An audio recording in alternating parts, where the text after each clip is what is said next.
We talked about Carrot for a second. I do want to talk. So there's another competitor that is now copying a product.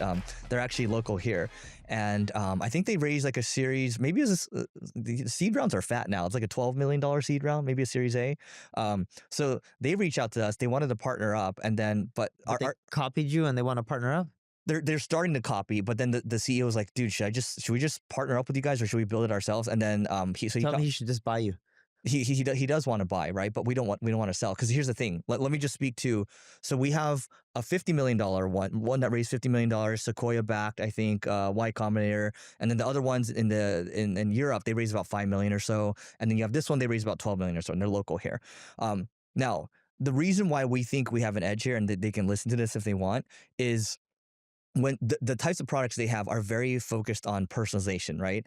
And when you're focused on personalization, it's very much you're playing a more defensive posture, more reactive posture. When you're Why would you say that? So when I think you are creating ads or when you are creating outbound messages that are based on behaviors, that's a lot more proactive, right? That's more proactive than I think than versus just like personalization in terms of building like a landing page, for example, right? Or like if you look at, I'm not going to name names right now, but when you look at a lot of these products, like, oh, okay, we'll personalize your landing page, we'll make all these other, creatives for you and things like that. So they're focusing on the personalization message. They're focused on personalization, and then they've added our feature as like a feature, right? Whereas we're focusing more on the ad side, which more money flows through the ads, right? Because we're going to add Meta, we're going to add Google as well. So we're just going to focus on the proactive side, where it's like, hey, if someone behaves a certain way, maybe we'll send a direct message on LinkedIn or email or text message, or we'll throw up like a personalized ad, right? So it's a lot more proactive. So the thing is, and I'm going to land the plane here and turn it over to you, but I think when you've built all these other features, there's a bit of a sunk cost fallacy where you're like, oh, we should just continue to focus on this, which I think they're going to have to drag out for a little bit. And they're a little bloated too. When you raise so much money, you get a little bloated too. So I'm not saying we're better than them or anything. Yeah. I just say there's a different mindset to it. And we're like, okay, our wedge right now is to go in the more proactive direction versus reactive. So I don't know any of your competitor names. Yeah. And it doesn't matter for this, but you can correct me if I'm wrong. Mm-hmm. I bet you they're all going enterprise. Mm-hmm. Okay. Yes. And I know why they're going personalization. It has nothing to do with the defensive move. Go ahead. When you look at, I would consider you guys an ad software. Mm-hmm. You agree with this Yes. statement, right? Look how much money the ad software system makes. They actually do. There's not a ton of companies that make a lot of money in quote unquote ad software. Mm-hmm. Yes, you are right, where there's more money spent in advertising, but a lot of that money does not translate into the software for helping run ads and doing a better job running ads. Big enterprise organizations, and dude, we meet up with them all day long, especially divisions that spend an arm and a leg on paid ads. Like, dude, we work with companies that, no joke, are like some of the biggest spenders in advertising in the whole world, like top 10, right? And I'll tell you this, they all spend an arm and a leg on wanting to personalize and going after that dream. Mm-hmm. The budgets are massive. The budgets for ad software are not massive. Yeah. So my response to that is the personalization, like we all have that, right? So, but I would say that the way we're going, where it's not just the ad side of things, it's very much ads right now. You're correct on that. But we see a lot of opportunity around when you look at maybe they're not doing as well today. When you look at the sales loft companies of the world, or like these sales, like we're going in that direction. So we're going much more just account-based marketing in general, and just making it easy where you can do it all within our platform. And a lot of it, our plan, and I think you'll probably end up charging this way in the future too, but you're seeing a lot more software charging based, not per seat anymore, but it's on usage based and eventually outcome based, right? So we see ourselves charging in that direction where we're just solving outcomes for people. So I think it becomes, I agree with you. Ad software typically doesn't do well. We've seen like AdStage, remember that company? Didn't do that well, right? Sorry, I don't think it was like a great outcome. But so we don't want to fall into that trap. You're right. But right now that's where it is, and it's transitioning into what I just mentioned. So speaking of the sales loft space, I'm an LP in a few funds, and I know some of these companies that are large. Revenue growth has slowed down. They're not doing that well anymore. Outreach, sales loft, and then churn is really high on some of these companies. I would recommend going after the personalization space. It is actually much bigger and it makes more money.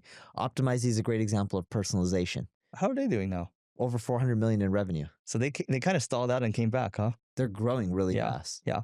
Yeah. over 400, and they're growing at a rapid rate. You We're know not how I saying- know these yeah. numbers? They blogged about it on their own blog. Yeah. My point of saying this is that I don't disagree with you on the personalization piece, because ABM to me is there's personalization It's and ABM. You agree personalization. with that, right? Yeah. But we don't want to play their game. We don't want to fight their game against them right now. Like, it doesn't make sense. You know what Their I mean? game is bigger, though. That's all I'm getting at. We don't. So the thing is, they're doing ABM, we're doing ABM, but our wedge is a little different right now. We're not going to target exactly what they're doing. And by the way, we have the same features they have. Yeah. No, I get it. Your Yeah. entry point into a company, Yes. it's just a different pitch. Yes, exactly. But all I'm getting at is if you look at how much money a corporation is going to spend with you for marketing software, personalization has much bigger budgets. I'm like 110% sure. I think we're saying the same thing. My whole thing is ABM. So Yeah. yeah.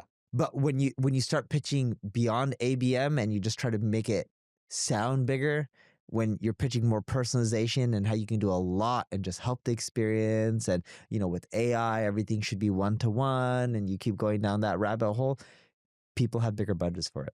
So you touched upon something that we talked about in the car yesterday. Actually, no, I think it was this morning in the car. Okay. Or maybe it was last night. So the copy. So what we're really talking about right now, what you just mentioned, is the messaging, right? Yes, The it's messaging matters, whether you're writing messaging for marketing to a company or whether you're even doing it for dating, right? Yeah. So the messaging matters, which is kind of what you're emphasizing right now. Now I remember this conversation. Yeah. But the copy matters, the messaging matters, and human psychology doesn't change, right? You have to say the right messaging to people. Yes. And my point of saying this is that we might want to tweak our messaging a little bit and just see what works. We're going to keep tweaking and see what works. We're not just going to sit there, but we don't want to fight fire with fire right now. Yeah. That's what I'm saying. Yeah. And I get why you're not necessarily going head on. These people just have way more money than you. They have way more money. The teams are bigger, right? And they can lose money. Yeah. You can lose some money, but you can't lose their kind of money. No. I know Eric's done well. He's rich, but he can't just go lose $12 million in a year. No. That'd be very painful. All right. So I wanted to take a moment to tell you about my podcast co-host, Neil's agency called NP Digital. And they work with a whole host of global companies or a global organization. Also, Neil has SEO tools such as Ubersuggest and Answer to Public. All you have to do is go to npdigital.com to learn more, and we'll see you on the other side. I want to talk about the secret to hiring well, because I think this is everything that you've done in the last, especially the last, call it 7-8 years or so, with NP Digital, and whatever I've seen success with. We've been very intentional with how we hired. And maybe we'll start off with probably the highest leverage thing that I learned from you in the last year or so is the 2 promotions at 2 different jobs. Because especially in the agency world, people follow you around. People follow great people around. And when you have someone with 2 promotions at 2 different companies, that means they're actually really good. 2 competitors. 2 competitors. Okay. Why don't you elaborate on this thinking? Sure. So if you're hiring someone in an industry that has been around for a long time, like a marketing agency, if you go look for people that worked at multiple competitors, ideally ones that are your size, if not bigger, we tend to prefer ones that are bigger, they typically know all the roadblocks that you're going to face and how to overcome them from that job that you're trying to hire for. So the reason we like 2 competitors is one company may view someone who's really talented, and you've seen this as well, and you talk to them, you're like, this person sucks. Like, how the heck did they think this person was amazing? So if they work for 2 competitors, there's less likelihood that they were amazing at one company and shitty at the other company if they got promoted multiple times at that organization. So someone worked for 2 competitors, continually got promoted, and then or they worked at one company, they continually got promoted, went to another one, and then had a similar entry position or maybe even a better one than, where they left off on the previous company, and then they got promoted multiple times. That means that person is usually really good. And then we go and look to get those people, and we'll reach out to them and be like, hey, so-and-so, love what you've done in your career. We're actually looking for someone like you. Do you know anyone that may be interested? We never hit them up directly and say that we're looking to hire you, because it usually doesn't work as well. And then you interview them for a culture fit. Keep in mind, if it's C-level, they're not going to get as many promotions. And when we're doing this, we actually look for people who don't just hop around jobs, because if someone hops around jobs, you can get promotions quicker a lot of times with title. We want people who stay loyal to a business. And of course, you want them to change jobs eventually. But if they keep getting promoted and they've been at businesses for like 5, 6, 7, 8 years, They're usually pretty good. C-level, you're looking for tenure for sure. C Yeah, level, we're definitely looking for tenure, yeah, but even for mid level, we're looking for tenure. yeah. But mid-level, you're looking for more promotions. C-level, you're looking for tenure.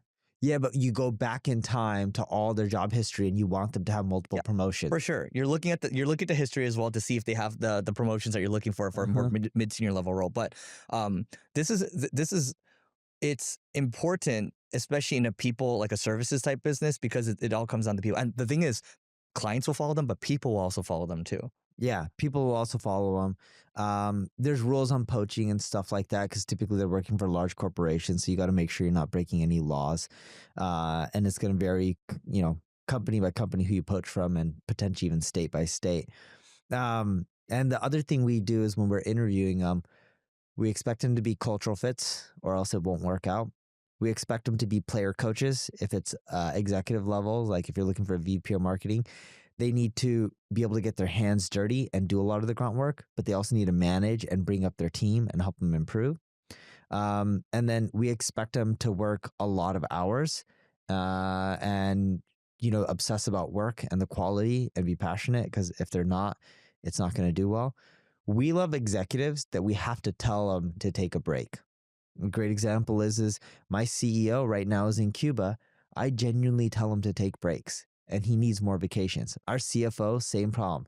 And he'll be like, "Oh, I'm going to Ireland for a week."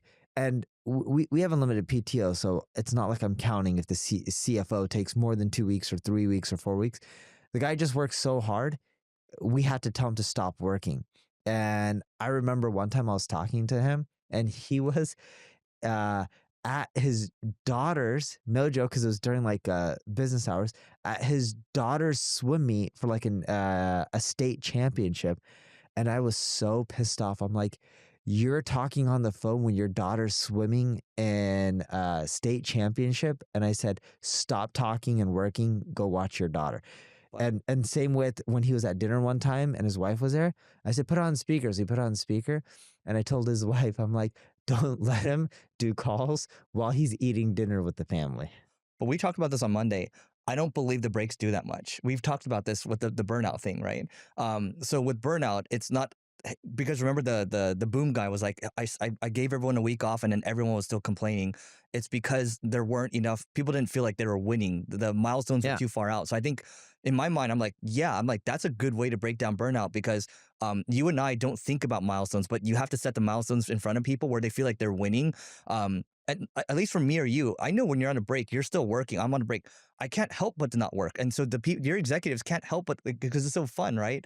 Yeah, but it So has nothing to do with burnout. It's more so people need to maintain relationships with their family and have a balance. I agree with you on that. That piece I agree with you, but I think the fallacy here is thinking that I'm not saying you're thinking this, but people that think going on vacations actually stops you Oh from no, it doesn't do the anything. vacations won't save you. No. Yeah. But when people have like family issues, like their brother being sick or their Yeah, yeah, kids, yeah. and You like want they're to going send to them away. surgery, and it's Yeah. just like, dude, stop this. There's more important things in life than our revenue for the month or whatever, right? Like your kids are more important. I would never ask someone to choose our business over their Yeah. kids being sick and No, dying. the family and the friends are number one. Yeah. Yeah. By the way, speaking of revenue, do you know what the net income of Google was over the last 12 months? You should probably know this.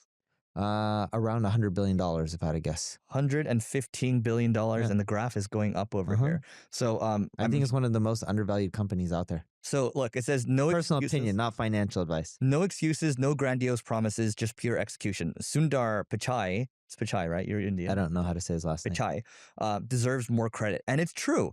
Nano Banana, great product, right? VO3, Wait, great that's product. Google's product? That's you didn't know that? Uh-uh. That's Google's product. Dude, it is amazing. I know it's amazing. Did you see me use it last week? I was on vacation, right? I was still working, but I had it recording me playing tennis, and then I told it to rate my form on my forehand and my backhand, and it rated it, and it said, "Here's what you need to do to fix it." Oh my god, dude! I don't know how to play golf. It was my first time playing golf on the.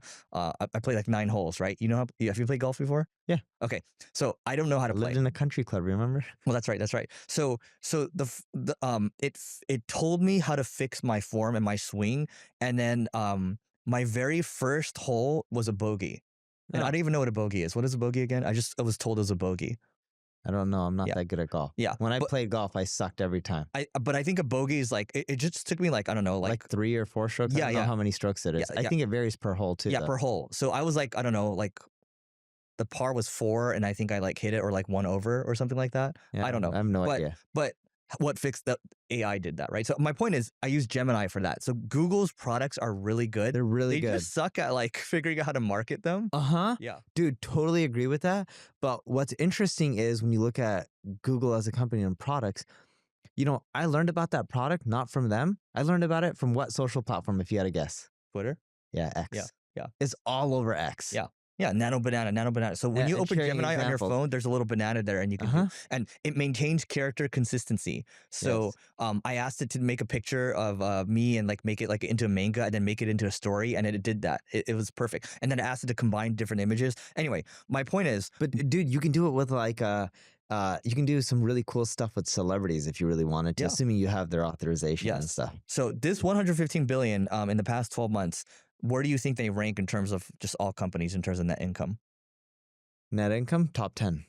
Number 1, Every company in the world. the most of any company. Oh, wow. Yeah. So people like to say, like we've said before, like sometimes we'll exaggerate to get the headlines, but that traditional SEO is dead, blah blah. Like Google's still good for a long time. Dude, And they were first on AI, DeepMind and all that. Like their models are pretty fine. Yeah. people forget ChatGPT's OpenAI's lead AI person was a Google person that Elon Musk recruited out. A DeepMind person. Yes. Yeah. So look, I forgot what his name was, but it was up there. Ilya? Yeah, I think he was a Google person, Yeah, if I'm not mistaken. Yeah. Google, Tesla. But that's the thing that people make mistake on. Everyone's like, "Oh, Google's out," and I'm like, "What are you guys talking about? Google search is growing and it's more popular than ever." Yeah. I don't think Google has to worry too much about marketing. They just need to integrate these products within the core apps that people just use, and they'll be okay. Dude, you'll like this. You'll like this. Watch. So someone asked Grok here.